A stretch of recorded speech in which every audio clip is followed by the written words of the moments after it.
Bonjour tout le monde, bienvenue au TVA Nouvelles. Pour commencer, 80 des Québécois craignent de plus en plus que de produits laitiers américains se retrouvent sur les tablettes des épiceries, d'après un récent sondage léger. Et ce serait une menace pour la gestion de l'offre qui assure une vitalité de l'industrie pour la région. D'ailleurs, le Bloc québécois a redéposé ce matin un projet de loi en lien avec sa protection. Ici, en Abitibi-Témiscamingue, on compte plus de 80 fermes laitières qui emploient 590 personnes. Ce matin, là, à 10 h, Yves-François Blanchette, le chef du Bloc québécois, a déposé un projet de loi, redéposé le projet de loi, je devrais dire, du Bloc québécois pour protéger l'intégralité de la gestion de l'offre. Dans le contexte actuel, puis on l'a vu avec les différents données de sondage qui sont sorties, il y a de plus en plus de produits qui sont présents sur les tablettes. Je pense, exemple, au lait Fairlife. Bien, c'est du lait qui vient des États-Unis. La question du jour TVA, une présentation de Mobilier Bélan qui vous offre depuis plus de 50 ans un service de qualité et un grand choix de matelas, mobilier, électro au prix compétitif que vous recherchez. À la question du jour, on vous demande « Craignez-vous de voir davantage de lait américain sur les tablettes? » Pour voter et commenter, rendez-vous au tvaabitibi.ca.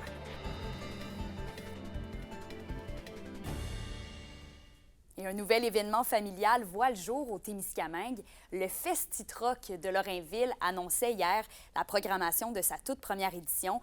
Alexandre, vous étiez sur place. Quelle était la réaction de la population? Ben, je dirais impressionné qu'Emilia, première édition du tout nouveau Festi-Troc du Témiscamingue. Et déjà hier, on annonçait nul autre que le populaire groupe québécois La Chicane comme tête d'affiche. Donc, on y va avec du costaud niveau programmation musicale, mais en plus, le Festi-Troc propose également les activités plus traditionnelles d'une fin de semaine de camion, dont le traditionnel show and shine, des parcours d'habileté et même une nouveauté cette année, écoutez bien ça, une démonstration de danse de tracteurs. Oui, des tracteurs qui dansent un 7 carré. Bref, un week-end où c'est vraiment toute la famille qui est conviée. Je vous laisse écouter le maire de Lorrainville qui était pas peu fier de l'arrivée de l'événement dans sa municipalité. Vraiment, ça va être une ampleur que Lorrainville n'a pas eue. Tu sais, le carnaval, c'est quand même un festival plus local. Mais là, ça va être vraiment régional. Puis peut-être, tu sais, on ne sait pas. Sky is the limit, parce que ces gars-là, ils ont des idées, je vais te dire. L'édition de cette année va faire en sorte que les gens vont oublier qu'ils peuvent avoir des problèmes. Parce qu'on n'aura pas de problème. J'en suis certain. Et vous l'entendez qu'Emilia, l'éléphant dans la pièce, c'est bien entendu le rodéo du camion de Notre-Dame-du-Nord, qui, je le rappelle, ne reviendra pas et déménagerait à Mattawa. C'est non sans fracas que l'automne dernier, Lorrainville avait surpris tout le monde en levant la main pour accueillir un nouveau Festi-Troc. Mais là, on veut vraiment se détacher de l'ancien rodéo. Il n'y aura d'ailleurs pas de course de camion cet été à Lorrainville, mais le projet d'une future piste de course est pas mal béton, je vous dirais. Je vous laisse écouter le président du comité organisateur, Marc Bernard. La première édition, ce qu'on propose, c'est pour une première levée de fonds, ramasser de l'argent pour se lancer l'année prochaine pour tenir des courses. On veut tenir des courses en 2026, mais avant ça, il fallait démarrer. On a une belle présentation, on attire plein de gens avec différentes activités qui, on espère, vont créer l'engouement pour le Festi-Troc de Lorrainville à toutes les troisièmes fins de semaine d'août à venir là, pour les prochaines années. Je vous reviens ce soir avec un reportage complet sur ma soirée d'hier et sur cette fameuse première édition du Festi-Troc du Témiscamingue. Très bien. Merci, Alexandre. Au revoir. Et maintenant, pour mettre en valeur les femmes de la région qui travaillent dans le domaine minier, une exposition a été dévoilée hier soir au musée minéralogique de l'Abitibi-Témiscamingue à Malartic. On peut y voir des photos, des vidéos des travailleuses en action. Bon, plusieurs personnes rappellent les efforts déployés dans les dernières années pour faire de la place aux femmes dans un domaine qui est majoritairement masculin, mais mentionnent qu'il reste encore du travail à faire. Je pense plus que jamais, c'est important de se réunir puis de dire bien, on en est où, puis de comment continuer finalement notre chemin. Il y aura toujours des choses à faire pour l'inclusion, que ce soit les femmes ou toute autre personne. Puis de s'ouvrir, de se questionner, de se poser les bonnes questions, c'est la bonne chose à faire. Mais effectivement, oui, il reste encore bien des pas à faire pour que nos enfants et les autres puissent avoir encore plus de place. Et les organismes s'inquiètent de l'inaction des gouvernements face à la pauvreté en Abitibi-Témiscamingue. Le collectif pour un Québec sans pauvreté est de passage à Rouyn-Noranda pour formuler leurs revendications à l'approche des élections municipales et provinciales. Avec la table d'action contre la pauvreté de l'Abitibi-Témiscamingue, l'objectif est de renforcer la solidarité régionale, mais aussi de redonner la parole aux personnes en situation de pauvreté. Un rassemblement a présentement lieu à la place de la citoyenneté et de la coopération. Et en politique maintenant, les préfets de la région ont pu déposer en main propre leur étude portant sur la contribution économique à la prospérité du Québec au ministre Jean Boulet. Les élus sont actuellement de passage à Québec dans le cadre de l'Assemblée des MRC de la Fédération québécoise des municipalités. Il y a 2 semaines, cette étude mettait en lumière que l'Abitibi-Témiscamingue génère 1,7 milliard de dollars en revenus fiscaux au gouvernement, mais en contrepartie, la région n'en reçoit qu'entre 600 et 800 millions par année.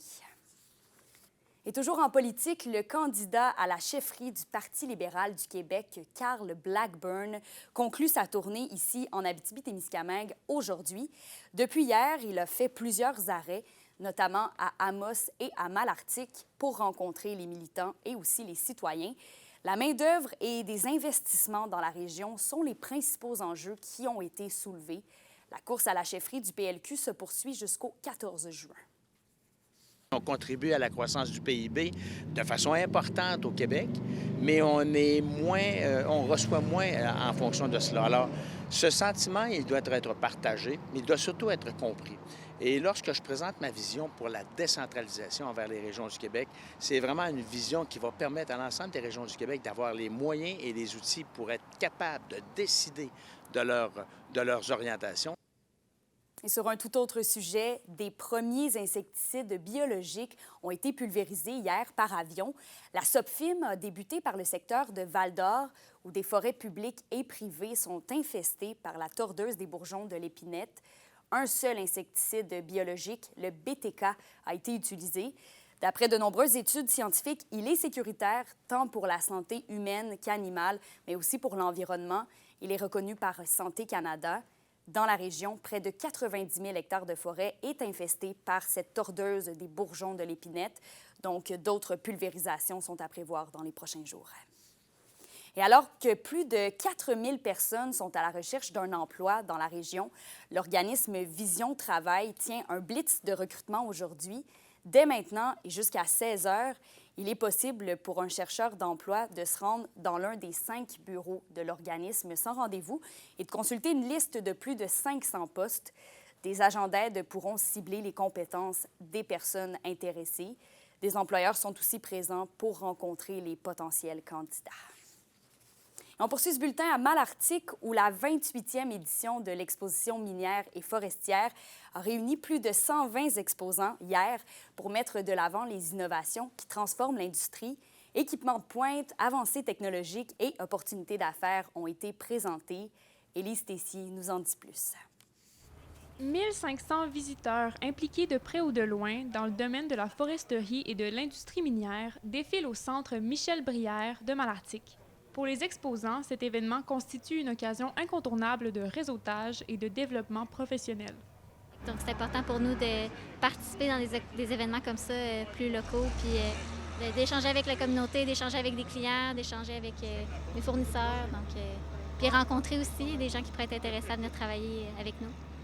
Oui, parce qu'on est beaucoup connus dans le domaine minier. Tu sais, le Souterre nous connaissent bien parce qu'on est dans plusieurs mines sites en Abitibi puis partout au Canada. Mais je te dirais, point de vue civilisation, les personnes nous connaissent moins, les personnes qui ne sont pas dans le domaine minier. Fait que ça nous fait plaisir de démontrer aussi qu'est-ce qu'on fait ici pour les régions, avec les régions, là. Bien, premièrement, je pense que c'est intéressant de venir voir tout le monde concerné dans le domaine.